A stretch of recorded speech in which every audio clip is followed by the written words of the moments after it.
ਅੱਜ ਅਸੀਂ ਜੀ ਮਹਿਫਲ ਮਿੱਤਰਾਂ ਦੀ ਤਰਫੋਂ ਮੌਜੂਦ ਹਾਂ। ਤੁਹਾਨੂੰ ਅੱਜ ਦੱਸਾਂਗੇ ਆਲੂ ਗੋਸ਼ਤ, ਲਜ਼ੀਜ਼ ਆਲੂ ਗੋਸ਼ਤ पूरे पाकिस्तान च घूमोगे तो एको बंदे को मिलेगा।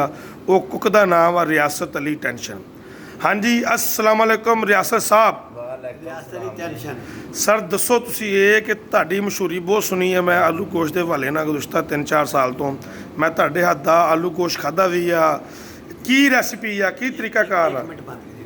ये अपना भाई विकास साहब गल ये आ, अपना अपना तरीका होंदा हर बंदे दा। मैं गोश्त धो के अच्छी तरह लसन अदरक जिहड़ा इहदा मसाला समान आ ये सारा लोग एक 15-20 किलो गोश्त वा 20 किलो ते उहनूं विच पा देना, पतीले ते पानी पा देना, नाल ग्राइंड करके जिहड़ा प्याज पूज अदरक लसन आ ये विच पा देना इकट्ठा ही।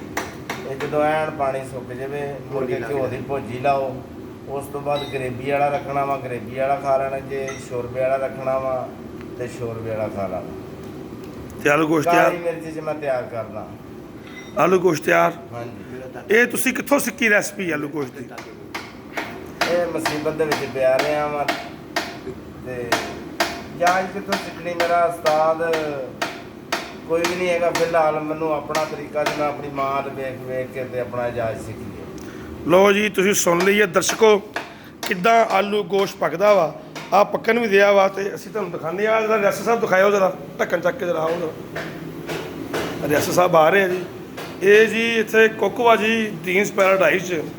किसी ने भी खाना होवे आ देखो जी, आ पक रहा ताज़ा ताज़ा आलू गोश्त। ये तुसीं की कीता वा? इकट्ठा गोश्त पाया पहले, गोश्त प्याज अदरक लसन टमाटर हर शय इकट्ठी पाती इकट्ठी पाती। इहनूं तुसीं हुण बाहर रहे की कर रहे हो? उबल रहे? ये ਜਿਹੜਾ ਹੁਣ ਜਦੋਂ ਬਿਲਕੁਲ ਗਲ ਗਿਆ ਆਪਣਾ ਤਿਆਰ ਹੋ ਗਿਆ ਤੇ ਉਸ ਤੋਂ ਬਾਅਦ ਇਹਨੂੰ ਘਿਓ ਦੀ ਭੁਰਜੀ ਲਾਉਣੀ ਆ। ਘਿਓ ਦੀ ਭਾਜੀ, ਉਸ ਤੋਂ ਬਾਅਦ ਆਲੂ ਪਾਣੇ ਬਾਅਦ ਚ? ਆਲੂ ਨਾਲ ਹੀ ਪਾ ਦੇਣੇ ਨਾ, ਠਹਿਰ ਕੇ ਪਾਉਣੇ ਨੇ। ਜਦੋਂ ਪੱਕ ਗਿਆ ਗੋਸ਼ਤ ਤੋਂ ਆਲੂ ਪਾਉਣੇ। ਆਲੂ ਤਾਂ ਵਾਲੇ 'ਚ ਵੀ ਹੋ ਜਾਂਦੇ ਨੇ, ਦੋ ਵਾਲੇ। ठीक हो गया, शुक्रिया जी, मेहरबानी।